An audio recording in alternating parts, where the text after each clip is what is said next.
Can you hear? Everybody can hear? Good.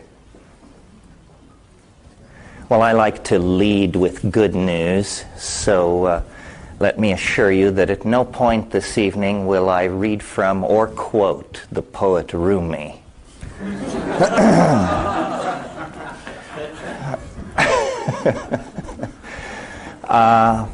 It's a pleasure to be in Sacramento. It's a pleasure to be in California. I lived here for about 30 years before moving out about 8 months ago.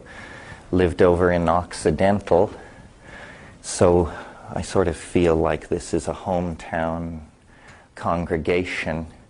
You may have seen the story in the Bee this morning. It was a reasonable detailing of my theory of evolution. I noticed that one expert wouldn't even give his name to allow his no comment to have attribution.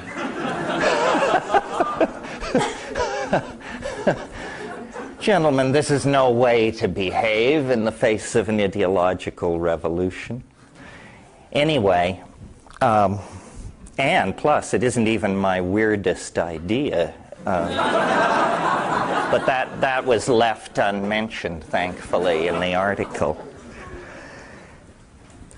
But since the article dealt so specifically with evolution, and because that probably is my best candidate for entree into any kind of respectability, something I crave intensely in every atom of my body, I thought I would discuss it with you this evening and try and make it seem a little less absurd than my critics might make it seem.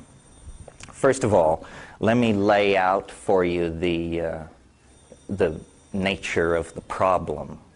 Right now, the nature of the problem is finding the damn phone and shutting it off. No, the nature of the problem is that evolutionary theory tells us that we are some kind of advanced animal of some sort, and science has waged a noble struggle over the past 150 years to secure this position against all attacks by orthodox religious thinking. And yet, there is, after it's all said and done, the sense that if we are an animal, we are a very, very peculiar sort of animal indeed. A unique animal, an animal capable of language and coordinated planning, an animal not bound to a particular social or sexual style. We have monogamous human societies, polygamous societies. This is very different from animals. We have poetry, we have mathematics, we have drama, a whole spectrum of effects that is far from anything that we find in animal organization. And this problem has fascinated me for a long, long time, as it's fascinated a lot of people, because obviously it's a great embarrassment to the theory of evolution that it can't account for human consciousness. Because, after all, human consciousness produced the theory of evolution. So you see, it's a significant failure there. Obviously, if you accept the basic rules of the evolutionary game, which are that there is random mutation, which means gene drift, mixing of genes through sexual reproduction, cosmic rays which cause birth defects and mutations, this sort of thing, and natural selection. And these two factors, natural selection and mutation, are sufficient to account for praying mantises, chipmunks, tropical rainforests, but not us. And the reason is that we emerge too quickly from the background of the rest of ordinary nature. In the space of about 2 billion years, the human brain doubled in size.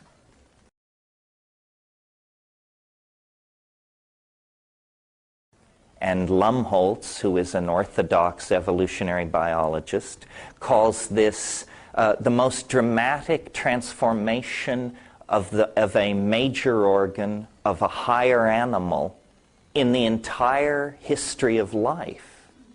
And it happened to us.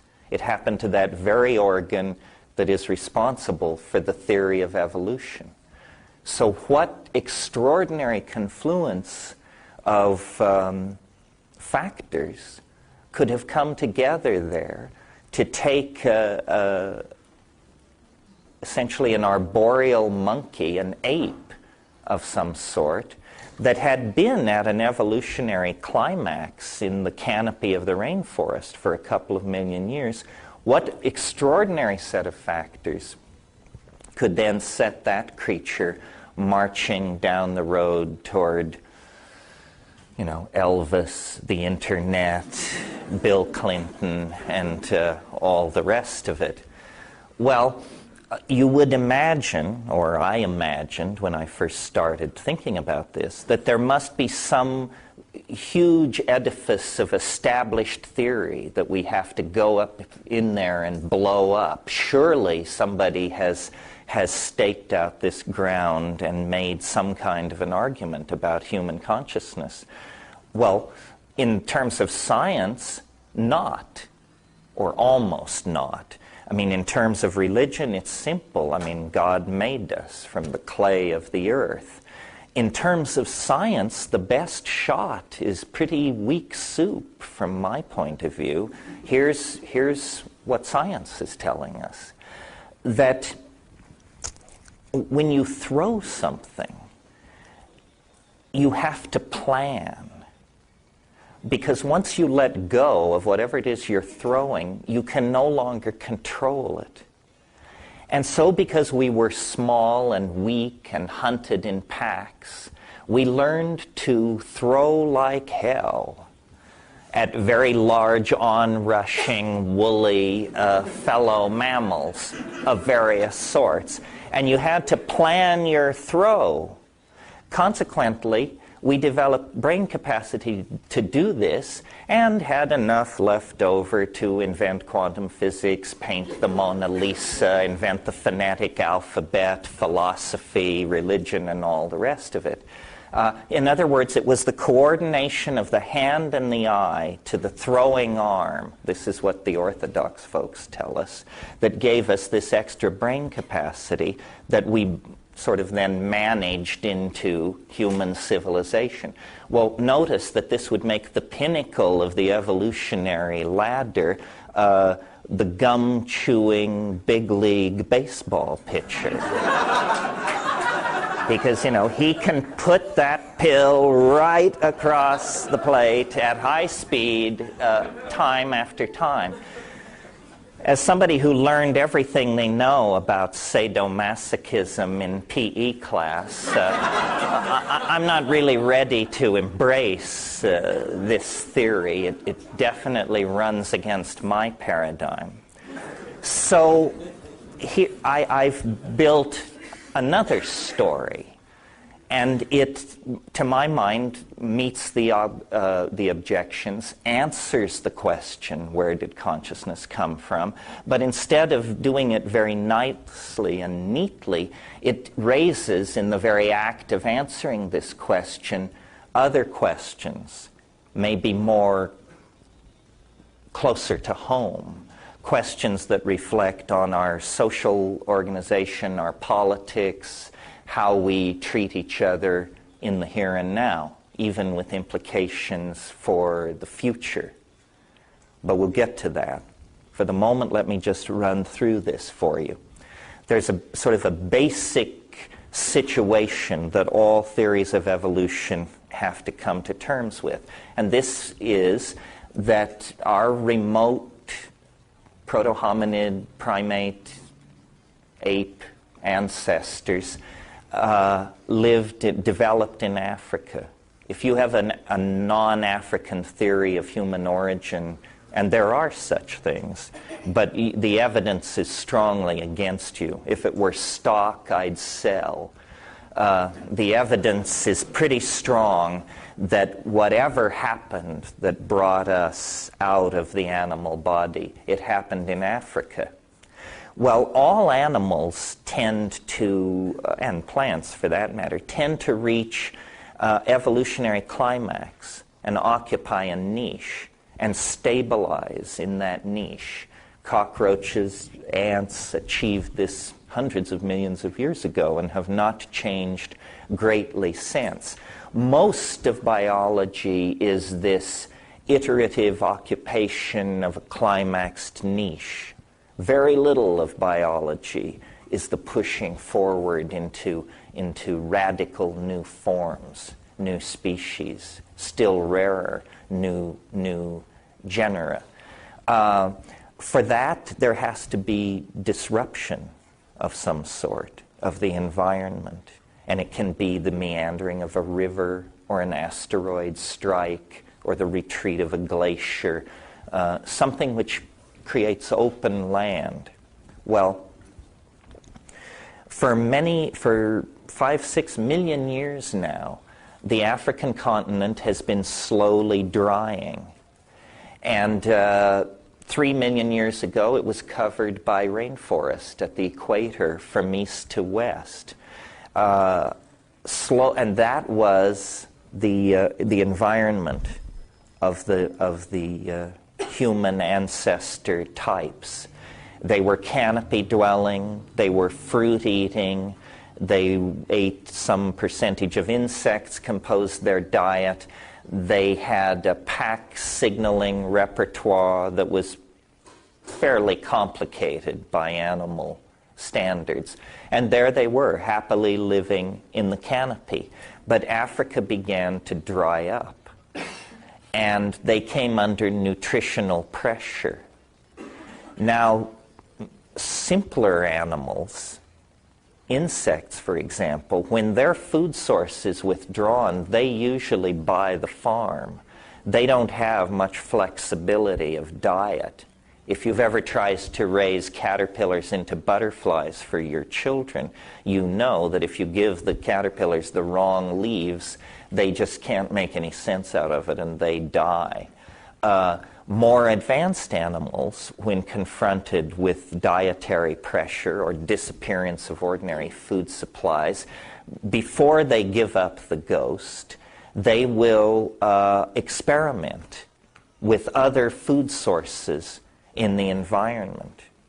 Now, the reason this isn't normally done is the reason animals are conservative in their food choices, it's thought to be a way of avoiding mutational influences in the form of tertiary chemicals, toxins, viruses, and things like this that would be in unusual foods. One of the things that accompanies our acquisition of consciousness is gastronomy, the appreciation of flavor, the approach to food that makes it an art. Animals don't do this. They're just trying to get enough protein to keep the old engines running. The notion of flavoring is counterintuitive to animals. And flavoring's probably in part a mutagenic influence to our diet. When our remote ancestors came under environmental pressure, their environment was shrinking, the rainforest was being replaced by grasslands, and nutritional pressure, their ordinary diet of fruit and insects was being restricted, they began exploring this new environment of the grasslands. And this is the era of knuckle walking, turning into bipedalism. It's the era of the coordination of binocular vision, so forth and so on. There was a paper published recently which anticipates my point, but I can't wait to hit you with it. A paper published recently about canopy-dwelling monkeys who only leave the canopy for the acquisition of one particular food. And the food they will come to the ground for and risk predation is mushrooms. So it seems perfectly reasonable to suggest that our remote ancestors, exploring the new environment of the grasslands, would have encountered, as you would if you were to go to the tropics, psilocybin-containing mushrooms growing in the dung of cattle. Many dung-growing so-called coprolitic mushrooms produce psilocybin. Among them, Stropharia cubensis, which is one of the largest and pandemically distributed of these mushrooms. I'm sure that our early ancestors also tested other kinds of food. They were testing everything. They were digging for corms with pointed sticks. And I'm sure there were many ecological and medical disasters as a consequence of this. For instance, the birth control steroids in modern birth control pills are produced by Dioscorea vines grown on plantations in Mexico. Well, Dioscorea is the family of sweet potatoes. Imagine a hungry band of primates that come upon a patch of sweet potatoes that are heavy in these steroids. It would raise holy havoc with their reproductive cycle. It would interfere with menstruation, ovulation, lactation, fertility, and, human genetic history is the story of many such encounters with mutagenic influences in the environment. Most of them catastrophic, detrimental, lethal. But in some few cases, there would have been salutary results, advantages conferred upon the animals that accept these new foods into their food chain. And I want to particularly emphasize psilocybin because I believe it's the key. You see, we're looking for some kind of factor which could have exploded the human brain size at a rate 10 times faster than evolution normally takes place. So it's going to be an unusual situation. Perhaps the need to throw a boulder a distance accurately, or perhaps contact with an unusual food item or drug-containing plant. But it was something unusual. If it weren't unusual, it wouldn't have taken this planet 1.5 billion years to bring forth its first intelligent species. Well, so let's look at psilocybin then in a little more detail. It has a number of properties not specifically related to its psychoactivity that make it an ideal candidate for a catalyst for the emergence of consciousness in an advanced animal. First of all, and at the early stage of human invasion of this new grassland environment, proto-hominid invasion, I should say, we were testing foods. We would certainly have tested this food. I've seen these things the size of dinner plates in the Amazon after a rain, and they are silvery with blue and purple shading. They are the most dramatic thing in the environment, whether you know anything about them as psychoactive agents or not. Certainly they would have been tested for food. I've seen baboons in Kenya investigating cow pies and flipping them over because beetle grubs nestle underneath them. So cow pies are a natural vector for hungry baboons, so that everything is in place. It's trivial to suggest otherwise, I would maintain. Okay. The first quality of psilocybin, which isn't specifically related to its psychoactivity, is that in small doses that are the kind you might obtain if you were just sort of eating it along with little roots, grass roots, small bugs, so forth and so on, visual acuity is improved. Specifically, edge detection is improved. Well, now, it seems to me you don't have to be a rocket scientist to figure out that if you're in a highly competitive evolutionary environment in grassland, an environment characterized by large predators hunting cats, and also characterized by small ungulate prey, that having an increased sensitivity to edge movement might make the difference between whether or not you live to tell the tale or you become somebody's dinner, or it would certainly make the difference between going home empty-handed and taking dinner home with you. So a factor which enhanced edge detection on those animals accepting that food supply into their food chain, they would have a slightly increased chance of evolutionary success as opposed to the non-psilocybin members of their group. And this increased hunting success would tend to outbreed the non-psilocybin using members of the group. At slightly higher doses, in highly sexed animals like primates, all alkaloids are what are called CNS stimulants, central nervous system stimulants. That means that they produce arousal. And in sexually extremely active animals like primates, arousal means erection, usually in the male, usually followed by hanky-panky. What anthropologists and primatologists call successful instances of copulation. Well, again, what is this? It's a second factor tending to outbreed the non-psilocybin-using members of the population. They're now definitely moving to the rear of the parade.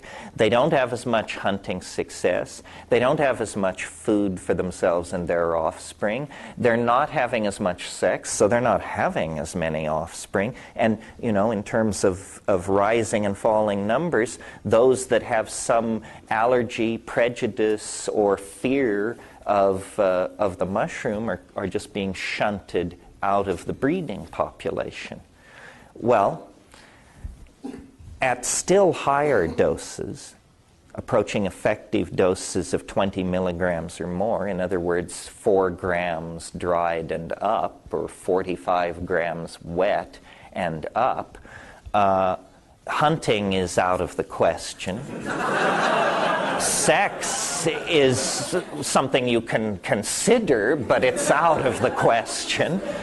And you are basically nailed to the ground in a state of mind which we, for all of our sophistication, our logical positivism, our superconducting supercolliders, and all the rest of it, haven't a clue as to what it is, what it means, what its implications are. The full-blown psychedelic experience, of which we can only speak in terms of religious hierophany, epiphany, apokatastasis, and all those other great Greek words, ataraxia. You know, in other words, we like it, but we don't understand it. And it is, therefore, the basis for religion. Well, so right there, you have a 3-step process driven by nothing more than hunger and curiosity that leads remote primate ancestors to a confrontation with what Rudolf Otto called the wholly other, the holy, the numinous, the transcendental. And you know, this is on slightly less firm ground, but in my own personal experience and having collected psychedelic experiences lifelong, I feel confident in saying that at high doses, psilocybin causes glossolalia. Glossolalia is syntactically structured language-like behavior in the absence of meaning. Speaking in tongues is what Christian fundamentalists call it, but they don't have monopoly on it. It's ancient. It occurs in all cultures. It's shamanic. And what it is it's a kind of neurological seizure where linguistic organization spontaneously is verbalized.